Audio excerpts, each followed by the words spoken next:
This is West Texas Sports here, brother. The greatest sports in the world. Yee, brother. I have no idea what that means. But welcome to another discussion about the role of sports in society. In particular, the pressure to play and the dangers of playing. Hello, I'm Don Frazier. And I'm Toney Mitchell II, and this is Historical Trends. Today we will talk about the risk of injuries, athletes, and how it is affecting the games we love today.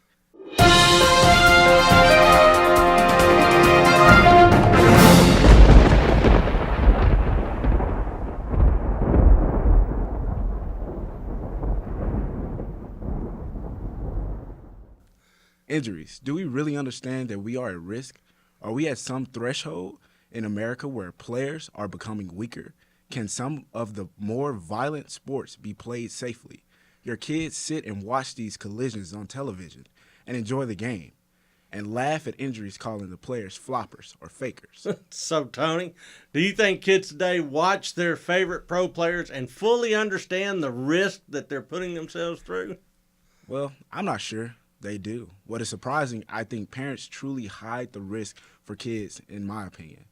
More into this, according to Washington Post, the number of children playing sports is falling, with experts blaming a parent-driven focus on elite travel clubs, specialization in one sport, and the pursuit of scholarships for hurting the country's youth sports leagues. Really? You're telling me that kids are participating in sports because of their parents, but in fewer numbers. They're pressuring their kids to play football, soccer, basketball, and even softball, even though the risk of physical injury may outweigh the benefit of the physical activity. Is this the risk you're talking about? I was a young kid who was dragged into sports at a young age to run track. But yes, that is the risk. Kids should be able to choose the right age that they may want to play a sport. This can be given an overview of what sports suit their interests. Okay. Wait, track? I thought you were a football player. Yes, I am currently a football player, but I played a number of sports like baseball, track, wrestling, basketball, and even soccer, if that's surprising to you. Wow, an athletic machine. Well, here's the thing. Over time, our bodies get stronger. Due to the body's functions and learning about the different sports we play, you are taught, eat healthy, be great, sleep well, be on time, and make sure that you're always on time. The emphasis on the time. I don't see much downside. Let's take a break and explore some of the more sinister aspects of an athletic lifestyle after this break. Don't skip! Don't skip! Don't skip! Hello, my name is Christopher Bartlett. I'm the studio manager with the McWhinney History Education Group, and you may be used to seeing my name in the end credits, or sometimes you'll see me sitting here as a special guest host. But right now, I'm here to talk to you about an amazing new opportunity. We have created a Patreon. To put it simply, if you enjoy the content on this YouTube channel, then you can head on over to Patreon, donate money to us, and become a patron. And through your donations, more content will be made. Basically, it breaks down like this. With $10, you will receive a short thank you video from Dr. Frazier and Dr. Fabrizio. With $25, you will be able to take part in a patron-only poll. With $50, you will get swag. These items include a choice between 2 prints of paintings and signed copies of Dr. Frazier's books, Blood on the Bayou and Thunder Across the Swamp.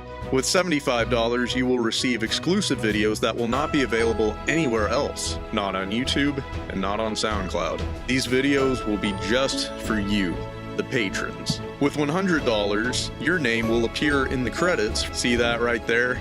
That's where your name can be. Finally, for $500, we will send you a signed collector's edition of Phil Collins' book, The Alamo and Beyond. Yes, it is signed by Phil Collins himself. And remember, for all the higher donations you do, you also get the stuff from the lower ones as well. So it's pretty cool. And when we reach our goal of $5,000, Dr. Frazier and Dr. Fabrizio will give you their own personal ranking of the presidents from worst to best. Coming from the perspective of a historian like Dr. Frazier and a political science expert like Dr. Fabrizio, you really don't want to miss their ranking and why they put them in that order. If you enjoy this content and want to see more, If you believe in our mission of making history accessible to everyone, then head on over to our Patreon and donate as much money as you're willing to give. You'll help us continue what we're doing, and you'll get amazing gifts as our way of saying thank you.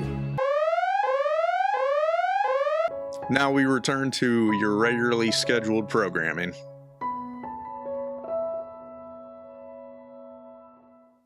And we're back here at Historical Trends. Today we're talking about the physical, mental, and emotional aspects of sports, but also the inherent risk of injury. Well, let me take you back in time.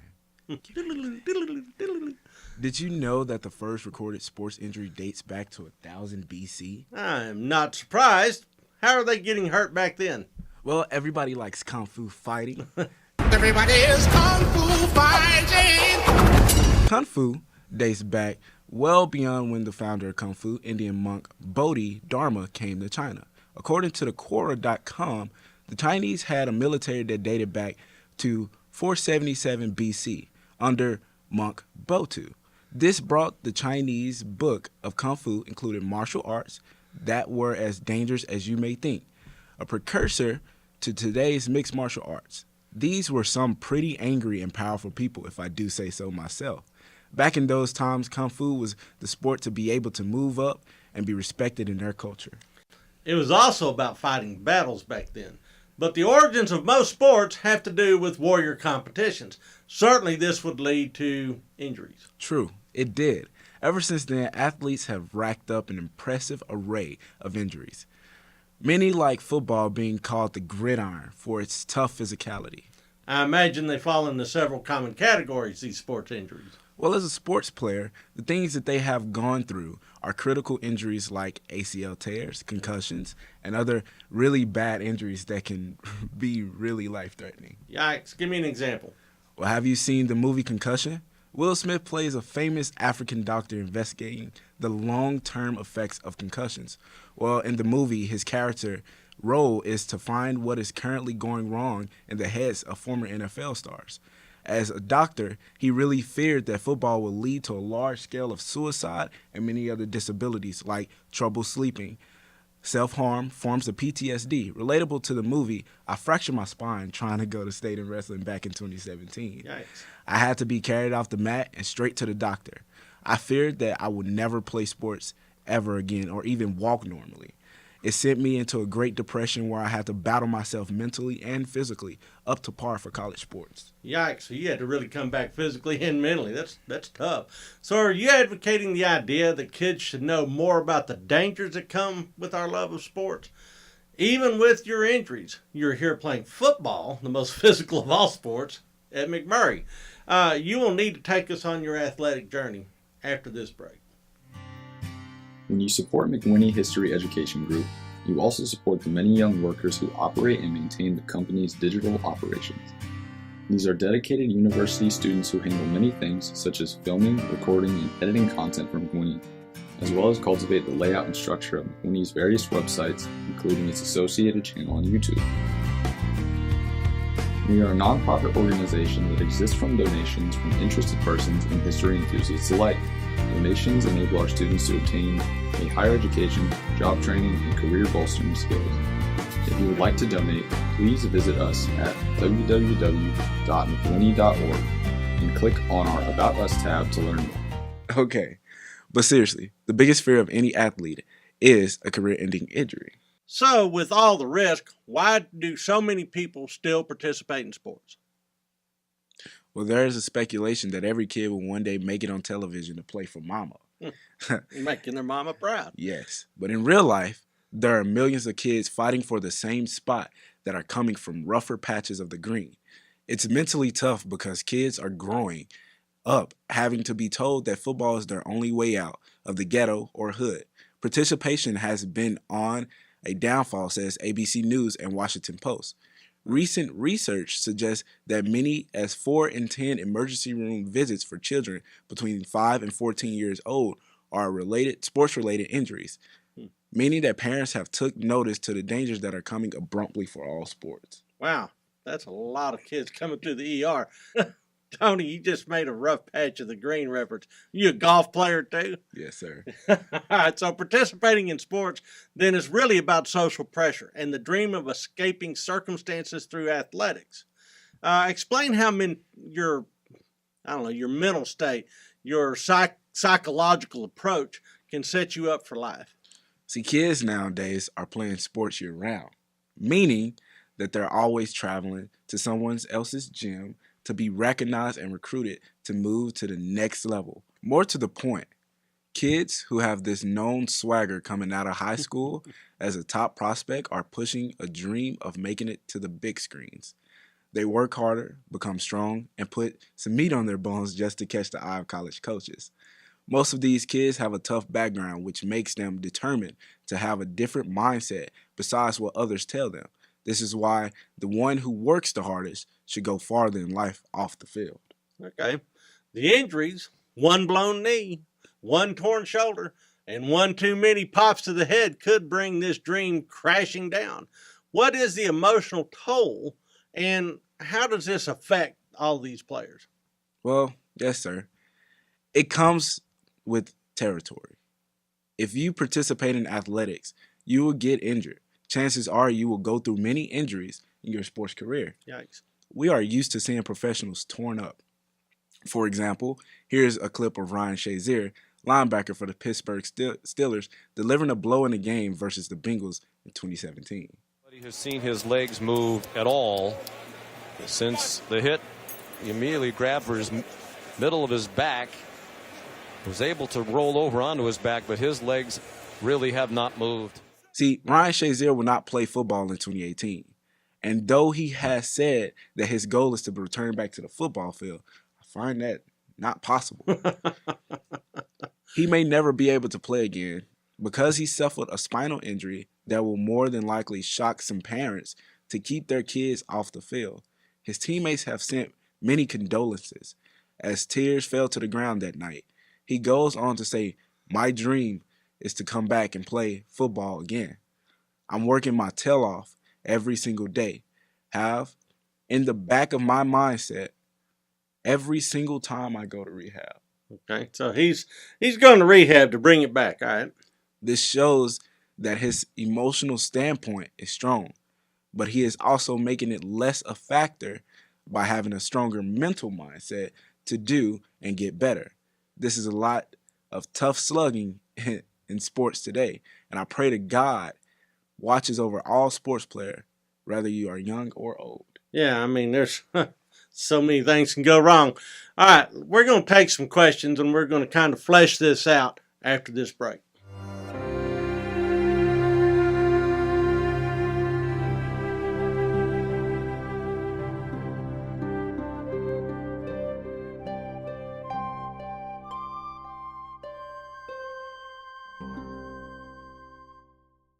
History has become one of the most fought-over battlegrounds in terms of shifting people's views and opinions about their country.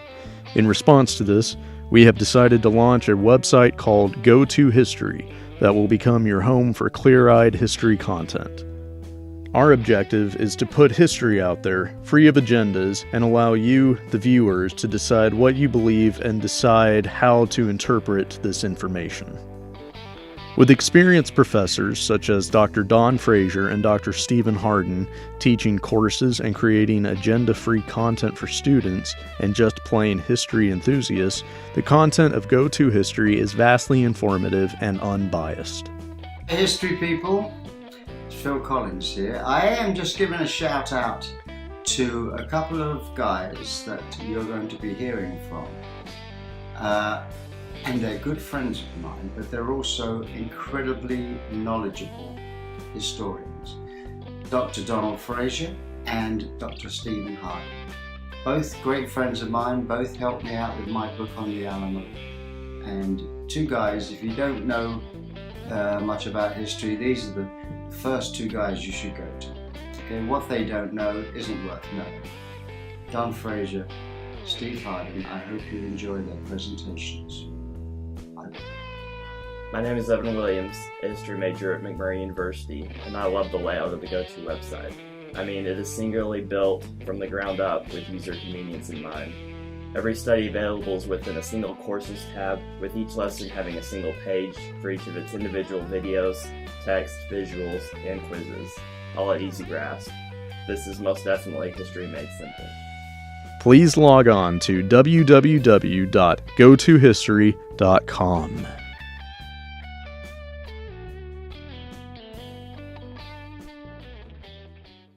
And we're back. You're watching Historical Trends. I'm with Toney Mitchell II, and he is an athlete, all-around athlete, even golf apparently. So as a sports player, tell me about what sort of governance or management issues could serve as a safety net to try to, make sports safer.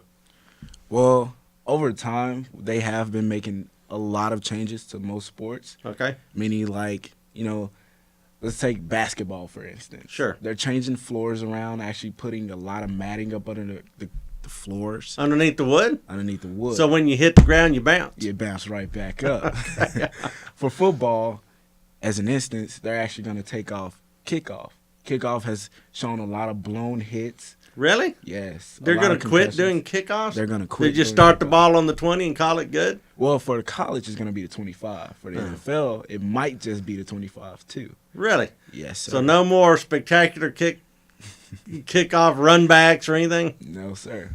They said that it was due to a lot of people getting a lot of concussions and a lot of injuries. Well, that's where the really big hits oftentimes occur. I mean, the guy's sitting there going, I got it, I'm running, I'm dead. Kabam! Well, that's called a blindside right there. Yeah, well, I can see that. Well, That'd be a good name for a movie. Yeah, blindside. Yeah.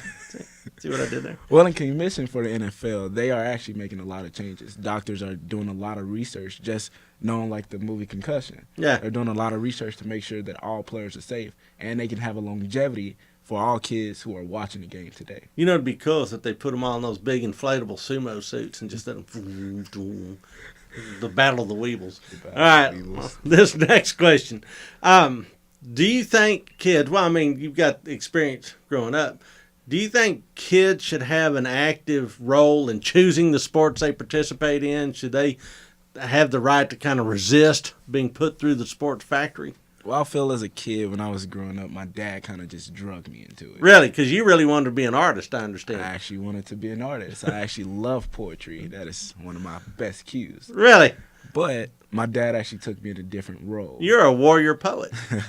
Well, I was in band, Really? I was actually in band for 3 years. What was your instrument? My instrument was percussion. Really? But I actually That's the coolest instrument, by the way. That is the coolest instrument. But I actually chose to go into different things like trumpet, music ensemble, as in like the bell, xylophone. Really? Even bass drum. I learned bass drum in a year. Man, you're tough to put in a box. But Well, do you felt like you were put in a box by your folks? By Yes. saying you're Yes. going into, really? Yes, because my brothers, they did not have a choice. They were automatically put in football by the age of 5. Wow. But I feel that kids should, and they should have a good choice of what they want to play. If Okay. you don't want to play football, you shouldn't put your kid in football. Maybe he wants to play soccer. Maybe he wants to even play badminton. I imagine you'd probably be good at that, too. Yeah, not so much. I can't really run that fast anymore. But kids should definitely have their own choice because they have a liking to their game and their bodies naturally go. Like for my friend Tristan, he has this little thing for soccer, right? Okay. And It's got a good soccer name. Tristan. well, his family's from Spain, Ah. and a lot of people from Spain actually do play soccer. Yeah, it's their national sport. That's after their all. basically national Yeah. sport right there. So Okay. he's naturally good at it, meaning he had a choice to choose football or football. Yeah, football or football. Yes. Okay, I get that. All right, so you talked about 3 keys. What were those keys again? Mentally. Physicality. Yeah, mentally, physicality, and emotion. I remembered one of them anyway. So you talked about those 3 keys. How do those all interact? I mean, what do you think is the most important of those 3 and why? Well, mentally is the most important. If you don't have a good mental, you start off in the wrong mindset. Meaning in the wrong mindset, your active play will be wrong. Okay. Everything you want to do on the field or on the court, on a baseball field as well, Sure. it's going to be wrong because your mindset hasn't been stated or set to be great. So sports can cultivate the mind. Yes, it can. Okay. Interesting. For the physicality, yeah, you have to be in the weight room. Yeah. You know, you got to be able to move fast, be quick, you know, have a good, strong hand-to-eye coordination. Good core. Good core. Yeah. Good core, which I actually don't have. Kind of fat. I say nothing, dude. There's a core in there somewhere. There's a core in here somewhere. Well, after I fractured my spine, I actually did go through a lot of core workouts. Dang. This actually helps to take a lot of pressure off your back. Yeah. The same thing that Ryan Shazier is doing right now. He's actually going through a lot of core workouts, and it's a lot of money being put into his body. Wow. Don't you worry about re-injuring your spine? I do. I've actually, back in the TLU game, took a cheap shot and had to lay on the field for about a good minute. Yikes. But it was a mental scare. Yeah. But physically, I could get back up. That was my main thing. My mindset told me to get back up. And so where's the emotional jump in here? Well, the emotional jumped in after the game. I actually had to sit down and think about it. I was like, was this the last game that I could play? Yeah. You know, being carried off a mat or being carried off the field on a stretcher, it's all still the same. It'll screw with your head, I'm sure. Yes, it will. Wow. It will make you emotionally weak. And a lot of people will see it. See, depression kicks in, which can also cause a form of PTSD, which can cause a lot of different sleeping habits, which can keep you up at night. Yeah. And take a toll on you for the long run. In my industry, that's called graduate school. Yeah, PTSD from graduate school. All right. So how do you think we should inform our kids on what really awaits them in a life of sports? Well, ESPN has a thing called 30 for 30. 30 for 30. 30 for 30. Okay. It gives you basically their mindset going into the game. Okay. Kobe, who has the Mambas mentality. Kobe Bryant. Basketball player, right? For the Lakers. That's the thing with the round ball. Okay. Good. Well, Kobe has this Mamba mentality. Kobe actually tore his Achilles twice. Yikes. But he also came back for his last game. See, he started off shooting free throws for the Lakers and ended shooting his ACL tear free throws for the Lakers and actually scored 60 points in his last game. Wow. So he came back. He came back. Okay. And so this ESPN show, what's it do? 30. Yeah, 30 for 30. 30 for 30 actually gives you an insight of how they viewed and how they felt during the game. So the kids, you're saying the kids that are looking for a life in sports then should watch this show? Should watch 30 for 30. It's going to give them a good emotional standpoint and a good mental standpoint. Oh, I don't want to be in that. And he says, well, I kind of got on the bus. They were throwing stuff at the bus. I wanted to leave. I wanted to do this. You know, kids should see that and should take that into a mental note. Yeah, so because everybody's looking at the celebrant in the end zone, you know, doing his dance after he's scoring and stuff, but they forget to think about the guy that's being drug off by his heels, you know, his head kind of hitting the ground as they drag him to the locker room. Yeah. Because there's a lot more to it than just all the glory. I think 30 for 30 gives the negative aspect. Okay. All right. That's good. All right. After this break, what we're going to do is we're going to hear from some of our viewers. Okay. All right. We'll be right back.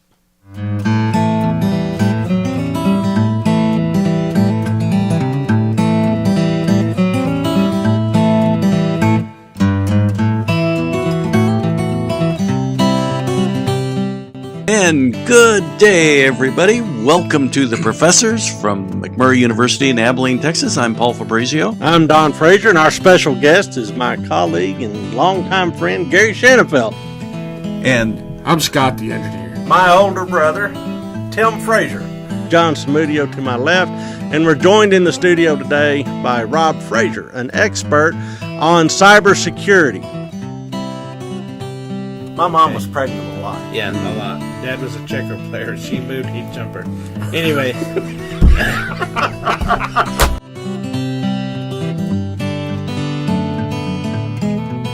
The University of California, Berkeley, which, as we all know, has a much better graduate program in history than they do a football team. You're still smarting over that, aren't you? Well, I wear my Cal Berkeley sweatshirt here, and the students all kind of think, why are you doing that? I said, well, because they've got a great graduate program. And yes. They don't realize that. And we're back. You're watching Historical Trends. I'm with Toney Mitchell II, and I'm Don Frazier. And now we're going to field some of the viewer questions. Yes, sir. All right, so at Bill Lynch sends the following. What should parents consider before giving an informed okay for their kids to pursue sports? Well, let's take in you're an athletic sports guy, right? Okay. But school comes first, always. Wait a second. Say that again so I can hear it. That sounds like a melody. Well, school comes first, always. That's what you said. Yes, Wow. yes, I'm sir. going to write that down. I'd like to have that tattooed right there. Well, parents should see that school is the beacon for the rest of their life. Yeah, absolutely. I couldn't agree more. But if you allow your kids just to slack off in school and say, hey, go play this sport, and then you allow them to be the best person in the world at this sport, but school is slacking, well, you're going to get a call from that principal saying your kid might get dropped or your kid might get expelled from this school just because he's not meeting the average curriculum as any other student. And if he gets hit and gets torn up, Well, what's he got to fall back on? Nothing at all. Nothing at all. Nothing at all. Which most people in the NFL or NBA or NHL, the only thing that they learned was to play sports, mainly the one and dones. Yeah, and when you see those guys that are the big name stars, you don't see the body count on either side of them. All the ones that were right there alongside of them that dropped off one after the other. Gosh, it seems like a really high risk endeavor to put all your baskets in. Put all your hopes eggs. and aspirations. Yeah, the eggs. That's what I'm looking for. Into one basket that can be wiped out with just one. With Just one one snap, one hit. I just feel like most kids should get a college degree before they get the okay to just go off and play sports and live that lifestyle. Well, but you're almost talking about simultaneous tracks, aren't you? I mean, an academic track and a sports track. You're a D3 player, so you are a student athlete. I'm a student athlete, student first. Yeah, that's kind of interesting, that approach at a D3 school as opposed to a D1 school, which is really professional sports. I mean, these guys are getting paid to play, really. Basically. Okay. All right, Tony, this next one comes from Michael Gilbert, at Michael Gilbert. And he asked about life-threatening injuries. So you've kind of been there. What does that do to a player? Well, it actually tears their body. Yeah, well, yeah, that's hence the life-threatening. It's yes. life-threatening. But mentally, it gives them a standpoint of what I will not do ever again. I will always listen to the person that is ahead of me and the person that is behind me. My peers, they will always be there. But my mother, my father, my family, my coaches, everybody that is appointed over me, if they give me a choice or tell me to make a decision to not do this or not do that, I will not make that decision again. Okay. See, life-threatening can take you through different forms of emotional. Yeah, imagine it snaps you right back to center. It snaps you right back. Yeah, and a lot of non-athletes rarely have that sort of defining moment. I mean, I can't say that universally, but I'm just thinking back in my own life. I never had the experience being hauled off on a stretcher like you did. And I imagine as you're looking up at the ceiling tiles go by as you're heading off into the locker room that you're having a lot of stuff go through your head. Like, yikes, will I walk again? Things like that. Yeah, that's a form known. Really, that's Ryan Shazier right there. Yeah, no kidding. I mean, everything you'd known all of a sudden brought down with right one back. play. Yeah.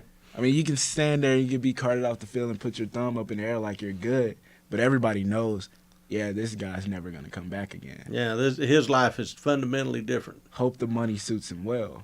Yeah. That's kind of sad. It brings a kind of tear to my eye because he was a great football player. Yeah. Great off the field, taking care of kids. He was also a great walker and talker and, everything else, too. Great now all runner that, and hitter. yeah, all that now is in jeopardy. Wow. All right. So this next one comes from Dakota David.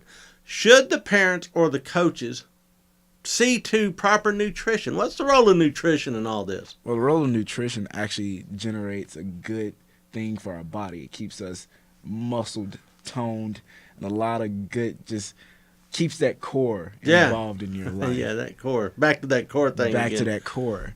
But it is the home beacon for us to always be able to play. If we don't eat right, then we're not going to play right. So you'd recommend a steady diet of Pop-Tarts? No. I say fruits, vegetables. Fruits and vegetables? Do you have a favorite? Not really. Really? Not really. Just whatever's available? Just whatever. Grab an apple if the apple's offered? Well, my grandmother used to eat a lot of cantaloupe, and she actually lived till she was 78. So I eat a lot of cantaloupe. Cantaloupe growing up, I'll bet. Yeah. Huh. I can't eat cantaloupe.